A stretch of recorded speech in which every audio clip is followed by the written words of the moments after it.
Carlomagno ha muerto. En el año 814, su hijo, Ludovico Pío, asume el poder. Se convierte en rey y emperador. Pero Francia y el imperio entero se ven presionados al norte por los normandos y al sur por los ejércitos musulmanes.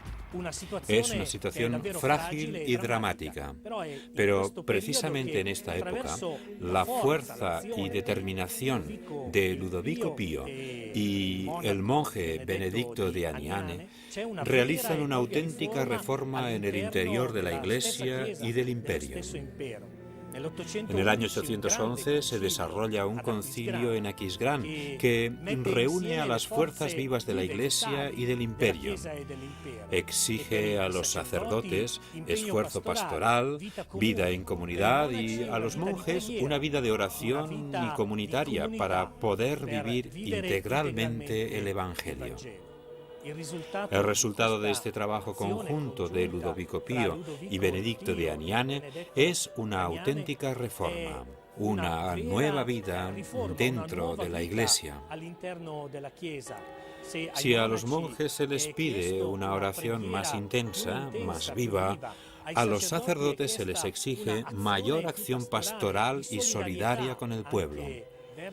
Todo debe confluir para crear una nueva comunidad cristiana, para crear una nueva Iglesia que avance y se convierta en el corazón de Europa. Al sur, los musulmanes amenazan costas y fronteras, y al norte, en la segunda mitad del siglo IX, en medio de un clima de inseguridad política, surgen las catedrales y abadías, que serán los grandes centros culturales de la época. Y aquí, entre los muros de esta abadía, sabios y monjes comenzarán a utilizar por primera vez en sus escritos la lengua hablada. Es en esta misma época, plagada de grandes batallas y tensiones, cuando las abadías se convierten en lugares y centros donde se crea cultura. Y cada vez más, la Iglesia y el Estado son asunto de discusión y poco a poco se van imponiendo las ideas de un viejo consejero de Carlomagno que ve la Iglesia y el Estado como dos estructuras que compitan, pero separadas. Cada una por su camino deben converger en la construcción de la sociedad, del bien común. Vala, conocido también como Valterius o Valguerius, es un mayordomo de palacio. ¿Qué significaba ser de palacio al comienzo del reinado de Carlomagno? Pues quería decir que formaba parte de la trustis, o en latín comitatus, es decir, el pequeño grupo de confianza que rodeaba al rey, aquellos caballeros que tenían encomendadas tareas políticas y militares de primer orden. Esta carrera política tiene un punto de inflexión en el momento en que muere Carlomagno en el año 814 y en el 816 Vala decide dejarlo todo e ingresar en un monasterio. Y aquí aparece el problema, porque entrar en el monasterio no significa que Vala haya olvidado la política. Sigue desempeñando un papel relevante desde el punto de vista político. Favorece la elección de Eugenio II como pontífice y estará entre los consejeros fundamentales de aquel decreto imperial por medio del cual el Papa, antes de ser consagrado, debe prestar juramento de fidelidad al emperador en el marco del imperio, del Sacro Imperio Romano. Muere en el año 836 tras haber realizado un considerable esfuerzo tanto en política como a favor de la familia carolingia. Pero hay que subrayar que al mismo tiempo es un hombre de considerable estatura espiritual y esta preocupación, junto a la preocupación misionera por el anuncio del Evangelio a todas las gentes que no lo conocían, hacen de Vala un personaje típico de su tiempo. Los mismos pontífices piensan como el viejo Vala. Es verdad que el Estado y la Iglesia deben caminar juntos, pero separados. Pero, como sucede a menudo, el corazón de los hombres no sigue el ideal del mayor bien de que disponen. Y una vez más, Europa, el imperio, se encuentran en medio de problemas. Ludovico Pío abandona el reino en las manos de sus hijos y se retira de la vida pública. Siempre había soñado con la vida monástica y se retira a la contemplación, la soledad, la oración. Esto significa el final de un ideal, pero quizá también la entrega de una vida para que su ideal no se pierda por completo. Entre los años 844 y 847, la cátedra de Pedro está ocupada por el Papa Sergio II. Durante este breve pontificado, Roma deberá afrontar humillaciones y ultrajes tanto desde el norte como desde el sur, por parte de francos y sarracenos. El año anterior, en el 843, en Verden, muertos Ludovico Pío y su hijo Pipino, los tres hijos restantes se dividen el imperio. Lotario, el mayor, se queda con parte de Francia e Italia, o mejor, la parte de Italia que no estaba dominada por bizantinos o conquistada por musulmanes. Carlos el Calvo se adjudica gran parte de Francia. Y Ludovico II se queda con Alemania hasta el punto que adoptará el nombre de Ludovico el Germánico. Esta nueva realidad, esta Europa de las naciones de la que forma también parte el Reino de Inglaterra, debe enfrentarse con amenazas que provienen del norte y del sur. Los sarracenos están cada vez más presentes y fortalecidos en territorio italiano. Casi todo el Mediterráneo está bajo el control de las naves de la Media Luna.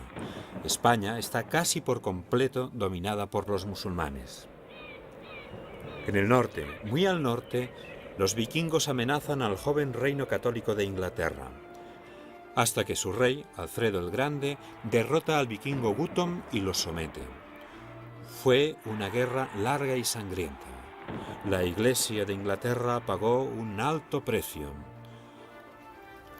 Conventos y monasterios fueron incendiados hasta que la victoria sobre los vikingos propició que su rey Guttorm se convirtiera al cristianismo.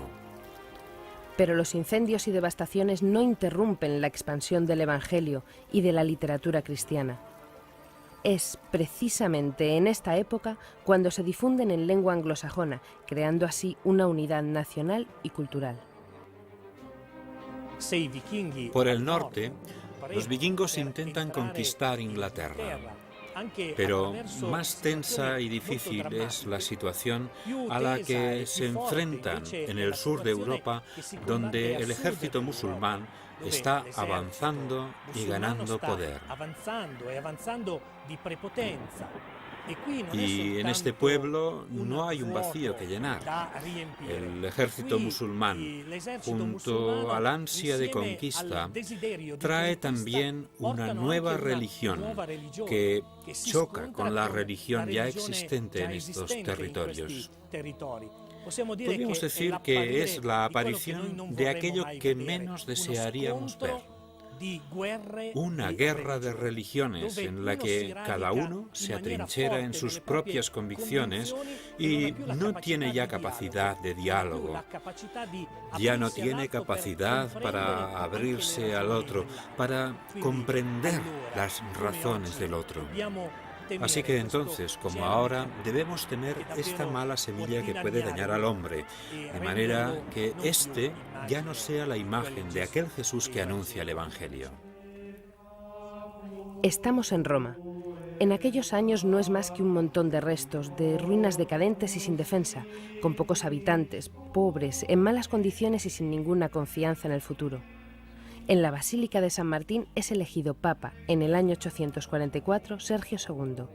Fue elegido sin esperar a que el emperador Lotario aprobase el nombramiento. Como represalia, los territorios pontificios fueron atacados por las tropas francas, que marchan sobre Roma con Lotario al frente, furioso porque no se hubiera solicitado su ratificación para la elección del pontífice. Aunque más tarde, con la coronación de Lotario como emperador por parte de Sergio II, se llegó a un cierto acuerdo. Cuando el emperador deja Roma en el año 846, la ciudad deberá todavía sufrir una última afrenta. Los sarracenos remontan el Tíber y saquean las basílicas de San Pablo y de San Pedro. Los pocos habitantes que aún hay en lo que queda de Roma esperan impotentes a que los saqueadores se marchen. Pocos meses después, el Papa Sergio II muere. Le sucede León IV, y será un pontífice con un temperamento y carácter bien distintos. Este monje benedictino comienza de inmediato a fortificar la ciudad, dejando dentro de los muros defensivos la Basílica de San Pedro. Aún hoy aquellos muros ciñen poderosamente el territorio vaticano que de aquella época recibe el nombre de Ciudad Leonina. Además, empieza una etapa de renacimiento para Roma y el interior de las iglesias vuelve a embellecerse con espléndidos frescos. Entre el saqueo de Roma y el año 900 han pasado menos de 40 años. En un tiempo tan breve se suceden en la cátedra de Pedro una veintena de pontífices, algunos solo para unos días.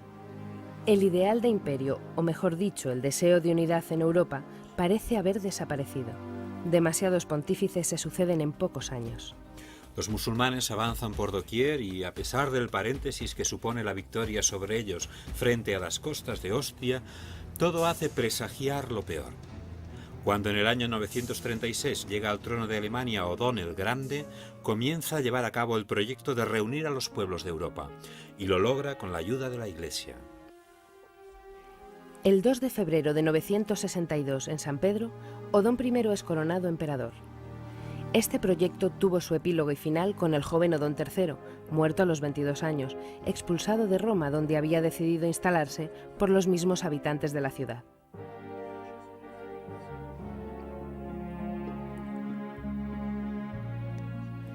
Aparecen un gran número de terratenientes armados unidos por cadenas de vasallaje y tributo entre sí.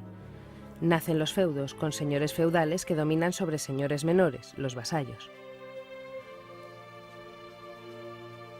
El feudalismo, con su castillo feudal en el centro, será el primer núcleo alrededor del cual se formarán intereses y agrupaciones. Nacen las ciudades feudales y los partidos feudales, favorables o contrarios a la Iglesia. Hemos entrado en una nueva era en la que los falsos profetas predicen el fin del mundo. El milenarismo se convierte en el gran temor.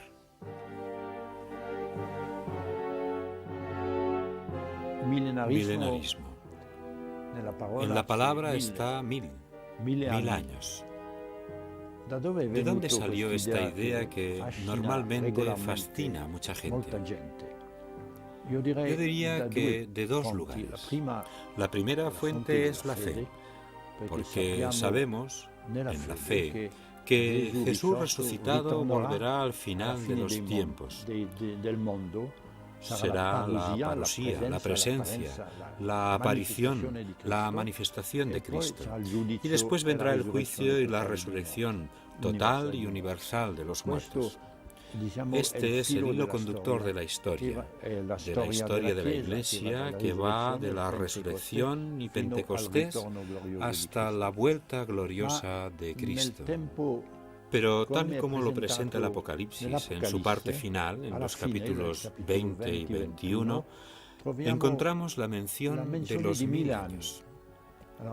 Algunos cristianos, especialmente en los primeros tiempos de la Iglesia, han interpretado literalmente este 1000 años, como si los justos, tras 1000 años de vida en la tierra, resucitaran con Cristo y vivieran en la felicidad absoluta. Pero muy pronto, la mayoría de los padres de la Iglesia, desde Orígenes hasta San Agustín, entienden que el lenguaje del Apocalipsis está lleno de imágenes y símbolos. Así que 1000 años no significan 1000 años del tiempo de la Iglesia, sino que es una manera de representar el don de la fe, de la vida cristiana que nos ha dado Cristo. Pero es una idea que no satisfizo a mucha gente y la tentación de interpretar los 1000 años como 1000 años reales una nueva era de la historia cristiana siempre ha existido. Basta recordar en la Edad Media a Joaquín de Fiore, abad benedictino del sur de Italia, originario de Calabria.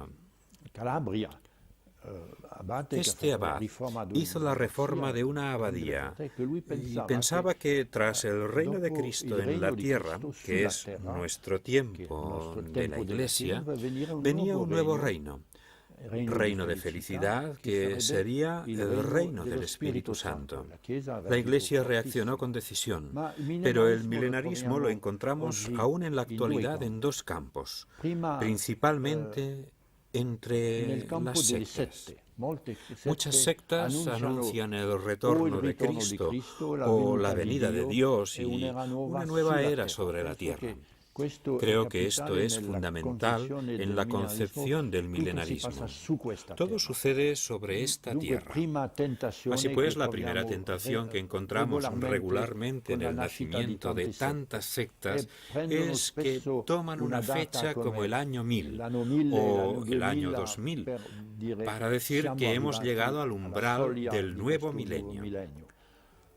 Luego está la tentación cristiana de entender el milenarismo como una negación o al menos como una disminución de la diferencia que existe entre el reino político temporal y el reino de Dios. La Iglesia es el germen del reino de Dios. No puede ser absorbida por el reino temporal de la sociedad política, social o económica. Creo que algunos teólogos, por ejemplo, de la teología de la liberación, han caído en una especie de milenarismo. Es decir, la salvación de los pobres de su situación de gran miseria, que hay que hacerla, sería casi la realización del reino de Dios. Así encontramos que la distinción entre el reino de Dios y el reino temporal que hacen las sociedades humanas es la gran respuesta a la tentación del milenarismo. La principal respuesta, además de la fe, que es una respuesta de expectativa ante el siglo futuro, el retorno glorioso de Cristo y nuestra entrada en la vida eterna. Una vez más, los monjes jugarán un papel fundamental proporcionando unidad cultural a pueblos diversos. Los monjes y monjas del año 1000 serán la savia que alimentará al cristianismo de la época. Intentemos entender el porqué. De las abadías se extiende por toda Europa la convicción de que la vida del monje no es solo una regla a seguir, sino un sistema complejo de abadías unidas orgánicamente entre sí y gobernadas por un superior general que optimiza y aprovecha, como si fuera una empresa moderna, los recursos que contiene y es capaz de generar la red de abadías.